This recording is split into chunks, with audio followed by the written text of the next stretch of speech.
We are live. Let's see. If anybody's here yet, you're welcome to say hello. I am just going to see if I can open up the Facebook page and see your comments. We will get started in 1 minute.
Hello, Jay. Yay, I'm glad the comments are coming up there. I can see them. That's great.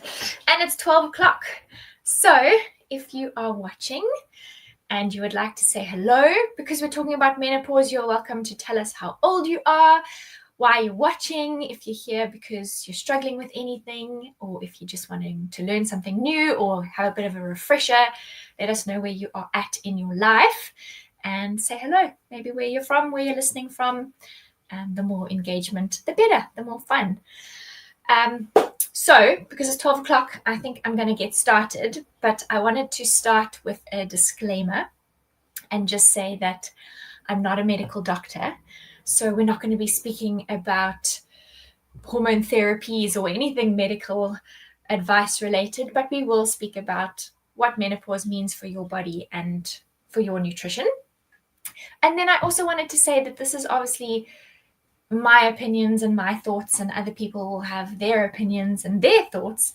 So I don't want you to go and turn your life upside down because of something that one web article has told you to do, or the advice of one doctor or a friend. You've got to gather all the information and then take the little nuggets that you deem important and beneficial to you and your life. And yeah, just know that we are here to empower you and equip you with some knowledge, but we're not here to tell you what to do. So with that, we are going to talk about nutrition in menopause. And I'm sure just that word sparks many different emotions in all the women out there, whether it's fear and anxiety and dread, or excitement and even relief. And back in the day, menopause was quite taboo. It wasn't a word that you brought up in polite company, but thank goodness there's more awareness and acceptance, and we can speak freely about it. So let us talk about what menopause is. And I'm sure if you're listening, you know all too well what it is, but we can go to our next slide. In a very strict biological sense, menopause is the permanent cessation of menstruation as a result of the loss of follicular activity. So that is a big mouthful, right? So in a nutshell, your follicles are stimulated every month by very special hormones to produce an egg that can be released in anticipation of fertilization. And in this time, your uterus's lining is preparing for that embryo to implant. And when it didn't, you got your period. So over time, as we age, this whole process starts to decline, and eventually you will have your final period at around 51 is the average age.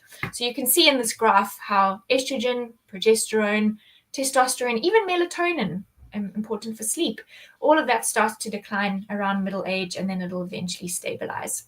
So menopause is a decade-long journey, and your ovaries simply become less and less effective in response to these hormones that would have previously led to ovulation. And some women will sail right through it, and others need a little bit of support for all its challenges.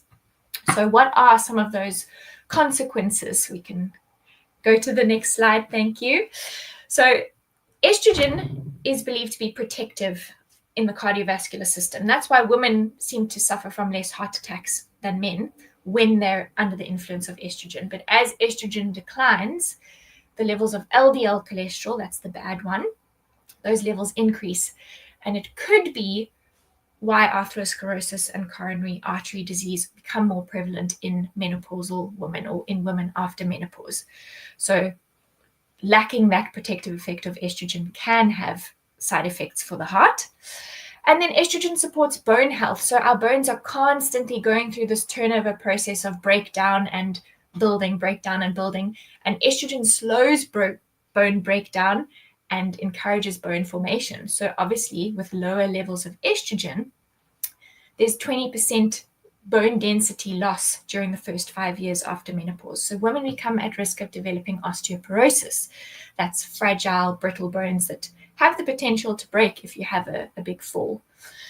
And then the hormonal changes with menopause can make it more likely that you will gain weight around your middle as opposed to on your hips. There's a redistribution of fat. So your visceral fat, that's all the fat around your organs, that can increase from 8% to about 15%. And studies have shown that women in perimenopause can gain about 1.5 kilograms every year. So that's about 10 kilograms by the time you enter menopause. And I hate to break it to you, but menopause is not primarily to blame for this weight gain. It's actually more commonly aging, lifestyle, and genetics. So if your mum picked up weight around her middle, chances are you might as well. But there's always stuff that we can do about that. So as we get older, our muscle mass decreases and our fat mass increases. Losing muscle mass slows the rate at which our bodies can use calories. It slows the rate at which we can use the food that we're putting in. So in other words, your metabolism slows down as you age, independent of menopause. But menopause can exacerbate all of this. So if you're not adjusting your diet in this time, then you might gain weight. Most people also become less active as they age. So think about your 30s and 40s. You might be running after kids. There's always something to do. You're busy the whole time. And as you get a little bit older, you might become more sedentary. So if your diet doesn't change and you move less, you can gain weight. But in your defense, all you menopausal ladies, symptoms like hot flushes, poor sleep, low mood, that will absolutely make it more difficult to exercise, more difficult to want to eat healthy food. So you've just got to have a plan to get through those times. So before you even ask, hormone therapy is not the magic antidote. It is not intended for weight loss. The best thing that you can do is stick to a healthy diet and get regular exercise. And I know that social media and the news and magazines and people that you talk to, all of that pseudoscience and celebrity quick fixes make it really difficult to know what information to trust, and it can be super overwhelming. But it's as simple as this. Good nutrition and an active lifestyle remain the cornerstone of having a healthy menopause. So what exactly does that look like? When I go through these questions, I want you to think about whether any of them resonate with you. Do any of them make you realize that you might be falling short in that area of your life? So are you eating at least 5 different fruits and vegetables every day? Are you eating fish, preferably oily fish, twice a week? Are you limiting saturated fat, salt, and free sugars? So the sugars that are in sweets and chocolates. Do you get enough fiber every day? Are your portion sizes maybe too large? It's very easy for them to get bigger and bigger as we become more relaxed about our eating. Are your meal times unstructured? Do you go a couple of hours between breakfast and lunch or between lunch and dinner? And are you grazing throughout the day? Little nibbles that we they disappear into our subconscious because the quantity of food is not a lot, so we kind of forget about them.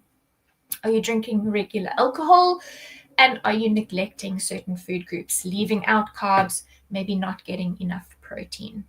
If any of that resonated with you, it might be a sign that it's time to focus on those things. So let's look at the food groups a little bit more closely. Protein. You see it all over, but it's because protein is the building block of life. It's necessary for hundreds of different things in our systems. So as I mentioned, as we get older, we experience sarcopenia, that's muscle loss. So eating a nice protein-rich diet can help you with muscle growth and repair. And this prevents muscle loss and maintains your strength, but it'll also keep your metabolism going. That's because muscle is a more metabolically active tissue than fat. So the more muscle in your body composition, the higher your metabolism, the easier it is to lose weight, but also maintain your weight. And then proteins are necessary for hormone production and for their transport around the body. So if you are getting enough protein to help with hormone production and their transport, you're going to experience less hormone fluctuations. And hormones also regulate other processes like appetite and stress. So you can see how important it is to get enough protein to help with all of these things. And then eating enough protein can help with weight management because it can facilitate weight loss and help you maintain a healthy body composition. This is because protein actually costs the body quite a lot in terms of energy to digest it. So it's hard work for the body to digest protein, or harder work compared to digesting carbs and fat. So your body actually burns more calories when you're following a higher protein diet. And protein is also really satisfying. So if you've had a nice high protein meal and you're satisfied, you're less likely to snack throughout the day. I see Annalise has joined. Hello, Annalise and Angela and Lauren. Thank you guys so much for popping in. And then with blood sugar control, so eating protein slows the metabolism of carbohydrates and prevents insulin spikes. So that's going to regulate your blood sugar levels, which is again going to prevent you from snacking in between. And then together with calcium and vitamin D, protein is going to support your bone health and reduce the risk of osteoporosis. And then finally, many sources of protein are also good sources of iron and calcium and omega-3, which are all really important in this time of your life. So you can see that protein is really, really, really important and should be a priority now. So when you're building a plate, you want to try and aim for at least a quarter of your plate to be protein. So if you're not weighing your food to double check things, then just use the plate model where a quarter of that plate needs to have protein in it. If you're looking at the numbers, that's about 1 to 1.2 grams per kilogram of your body weight. So for a 70 kilogram woman, that's 84 grams of protein a day. This might look like 2 eggs for breakfast, some biltong, 50 grams of biltong as a snack, a tin of sardines for lunch, and 150 grams of chicken at dinner. These are obviously just your protein sources. You'll add other things, but you can see when you know how to do it, it's actually pretty easy to hit that protein target. But you want to choose good sources of protein. So lean proteins like chicken, fish, turkey, eggs. Try and choose the purer proteins that aren't contaminated with the other macronutrients. So in other words, a plain chicken breast, not a breaded, crumbed chicken schnitzel, and a nice pure protein pork fillet rather than a high fat pork sausage. Choose the lean proteins. And then low fat dairy like milk, yogurt, cottage cheese, those are all great sources of protein, but they're also going to give you calcium to support your bone health. And then the oily fish, great protein, fish with bones like salmon, sardines, mackerel. Those are going to support your heart health because of the omega-3 fatty acids. And then, of course, the plant sources of protein, tofu, chickpeas, lentils, beans, all of those giving great fiber, but plant sources of protein for if that's what you choose. But you should be incorporating plant sources even if you don't follow a vegetarian or vegan diet. Next slide, please. You might be wondering whether you should avoid carbs. Well, absolutely not, because exercising without sufficient carbs can result in lean muscle mass loss. And that's obviously counterproductive because especially at this time of your life where you might be losing muscle mass anyway, you really want to preserve that muscle mass. And with the poor sleep that can come with menopause, if you've had a bad night, eating carbs is going to give you that much needed lift, because I know we all want to snack when we are tired because we're looking for that pick-me-up. So carbs in your breakfast, carbs in your lunch, carbs in your snack can help you when you've had a bad night of sleep. And carbs should also make up about a quarter of your plate. So a quarter protein, a quarter carbs. And just like the proteins, there are better sources of carbs than others. There is research that suggests that as progesterone declines, that carbohydrate metabolism might be compromised because insulin sensitivity is reduced. But rather than leaving it out altogether, just make smart choices. So when you're having bread or wraps, the whole grains, the multigrains, the rye, the seeded breads, all of those are much better sources. But you can go even a step further and rather choose starchy vegetables as your source of carbs. Butternut potatoes, beetroot, the legumes. If you're eating pasta, whole wheat, rice, brown or wild rice, because they've got great fiber, they haven't been stripped of all their goodness like the white versions of those foods. And then other grains, barley, bulgur wheat, quinoa, those are great sources of carbs, also nice fiber to keep you full for longer, support your digestive system. And then cereals, you should be choosing oats and low sugar granolas or mueslis, not Rice Krispies and cornflakes. And then fruit is obviously a really good source of carb. I know people might sometimes fear it because of the sugar content, but especially if you're eating fruit with the peel on, it's just packaged differently to a chocolate bar. So it's going to behave differently in your body. And then you might be wondering, will fat make you fat? So fat is energy dense. It's providing almost double the amount of calories per gram compared to carbs and protein. So it does need to be used with caution. You can't go and eat 100 grams of nuts as your snack. But remember, because you don't have that protective effect of estrogen on your heart health, you do need to include fat in your diet so that you can try and protect your heart. But this means limiting saturated fats from animal products, and rather choosing the plant version. So I've mentioned omega-3 fatty acids. They reduce the overall inflammation in your body. They support your brain health. So also with that brain fog, you might need to include a little bit more oily fish or chia seeds in your week. And then they help with hormone production. So if your hormones are a little bit rocky going through this transition phase, then including omega-3 fatty acids can just help regulate that a little bit. And then lubricating your joints. As we get older, things start to creak and ache. So helping your joints become nice and lubricated, you need to include omega-3s. And then in terms of your plate, just a thumb size. So you can see it's a really small portion size, but it's because fats pack a punch. You're going to choose the healthy fats, oily fish, olive oil, avocado, nuts, seeds, nut butters, olives. All of those are really great plant sources of fat. Then I've heard people ask about whether they should take supplements. So the only supplement you might need to take or consider is vitamin D, because with declining estrogen, it can make it more difficult for your body to absorb it. So 2,000 IUs per day should do the trick, but any additional supplements should only be taken when there's a clinical need. So if you've had blood tests and it's been confirmed that you're deficient in something, then you can take them under the guidance of your doctor. But if you're eating correctly, nice variety, all the colors of the rainbow, then there's really no need to supplement. Can nutrients relieve your menopausal symptoms? Well, the reverse might be true, where caffeine, alcohol, spices can aggravate things like hot flushes. So you might want to limit those. But it's unlikely that these symptoms, the hot flushes and the night sweats, can be cured through your diet.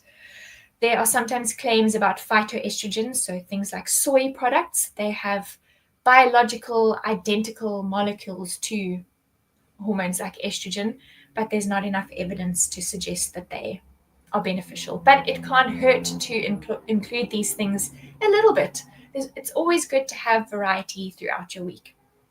So the focus on your diet in menopause should be for your overall all-round health, not for reversing or relieving symptoms, but with an especial focus on your heart and your bone health. And then there's been loads about balancing hormones. So what is a hormonal imbalance? That's when there's too much or too little of something. So conditions like polycystic ovaries, hypothyroidism, diabetes. And even though your hormones are imbalanced at this time of your life during perimenopause and menopause, I just want to remind you that it is a natural stage of your life as a woman, just as much as entering puberty was, and that came with its own challenges. but this is not something that you can avoid. It is inevitable. So there are nutritional supplements that claim to have effects, but supplements aren't regulated. You can bottle something in your garage and sell it. So be careful with taking nutritional supplements. I saw on my Pinterest the other day a recipe to make carrot juice for balancing your hormones, but drinking a concoction of fruits and vegetables or swallowing a pill is not going to balance your menopausal related hormones. What the carrot juice is, it's more likely just contributing to overall wellness and an overall pattern of eating really well. But if you're overweight, losing weight can restore your insulin sensitivity. It can balance your cortisol and estrogen if they are a little bit out of whack from being overweight. Exercise also improves the sensitivity of your hormone receptors to your hormones. So with declining hormone levels, if our receptors are more sensitive to them, then everything's just going to work better. So you cannot prevent menopause, but you can manage it. Now, all of this sounds like what you probably already know and what we encourage at Jeff, but that's because it is. It doesn't matter what stage of your life you are in, we should be prioritizing good nutrition. But what does this mean for you and where you're at right now? If you are not at a healthy weight, we encourage you to reach and maintain a healthy weight. And remember, to do this and to do it in a safe and manageable way, you need to aim for a calorie deficit of 500 calories per day. So you need to work out what your total daily energy expenditure is and then subtract 500 calories from that. That is how much you should be eating. You will also likely need 200 calories less than what you did in your 30s. Your energy requirements as a child in puberty, as a 40 or 50-year-old woman are different. So you cannot eat the same. I will often hear people say, but I'm doing nothing different and I'm gaining weight. That is what you need to focus on. You do need to be doing something different to keep up with where you're at in your life. And then move more. So aim for about 150 minutes of exercise a week at least. 3 days of aerobic activity, 2 days of strength to build that muscle. We want to change our body composition and keep our metabolisms going. And then 10,000 steps over and above what you're doing in your dedicated exercise. Start with small changes. Those questions that I went through in the beginning, if any of those stuck out, pick 2 or 3 of them and start implementing those. Don't try and do it all at once because you won't be able to keep it up. So choose 2 or 3. Once you've got those down, then you can add a little bit more. Limit the sweets and treats and sugar sweetened beverages. Keep them to a minimum. Eat them in moderation. And then plan your snacks. If you do not plan your snacks, you're going to open the fridge and open the pantry and eat anything in sight. So have a plan for something that you're actually going to enjoy eating. If cucumber and cottage cheese is not going to do it for you and then you're going to go and eat a packet of chips, then find something else that's actually appealing. But remember, a snack is just there to restore a dip in your energy levels. If you're snacking for any other reason, then you need to find something else that can fill your time or comfort you. So we're just eating to keep our blood sugar levels stable. Structure your meals. If you are going too many hours between meals, your blood sugar is going to plummet, and that's when we lose our ability to make smart choices. So plan your meals, try and eat at similar times each day. Eat slowly when you eat and eat without distraction. If you are multitasking while you're eating, and this applies to your meals and to treats. If you're doing something else, you're not even going to register that the food is going in or that you're getting full. You might go back for seconds when you don't need it. So really sit down and be present when you eat a meal. Limit alcohol.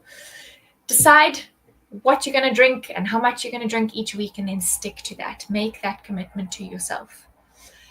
And like I said, no matter what stage of life we're in, we should be prioritizing eating the colors of the rainbow, following a very balanced diet, and getting exercise in. But at this stage of your life, in menopause, you need to be meticulous about what you put in your mouth and diligent about the way that you move your body. So to finish, I just wanted to tell you that I know that menopause can sometimes have these negative connotations like power surges and the big M, But in Japan, they refer to it as konenki, which means second spring or renewal. So use this time to do some spring cleaning across your life. Go through your cupboard, donate clothes that you no longer wear, tidy your pantry, tidy your fridge, tidy your body. Put some good stuff into your body so that this second spring can be full of new blossoms and lots of growth, and just embrace it, because I think it's quite a significant time. And if you just shift the mindset and implement healthy eating and some movement, you really can get through it with a whole lot more ease. So that is my chat for you today. And if anybody has any questions, please send them through and I will answer them as best I can. You can pop me a message also, but post them on the chat. I'll give us a couple of minutes for some Q&As, and yeah, just good luck, but you've got this. Second spring. Yeah, it's beautiful. I think it's an exciting time. It can be a challenging time, but it is what you make of it. Does anybody have any questions? Let's see who else is there. That was Elrita. Angela, I think I did say hello. Felda. Hi, Sybil. Thank you guys for listening. It's a pleasure, Lauren. You're welcome to, I will keep an eye on the webinar and answer any questions that pop up there over the next few days, but you are welcome to message me as well. Rika, I hope I said your name correctly. Nice to see you all here. Anybody struggling with specific things, we could talk about those in more detail. Annalise, oh, I'm glad. It's nice to see you. And I'm glad it was informative. I think a lot of the stuff we already know, but it never hurts to have a bit of a reminder just to refresh it and bring it to the front of your mind. I think the most important thing is to start slow. Don't go and buy a whole bunch of stuff thinking you're going to eat it all and then it goes to waste. Just pick one thing at a time that is where you're struggling the most and perfect that, and then you can build from there. Okay, if nobody's got any questions, I'm going to love and leave you. But as I said, I'll keep an eye on it, and you're welcome to send me a message if you would prefer to chat privately. Have a lovely day, and I'll see you soon.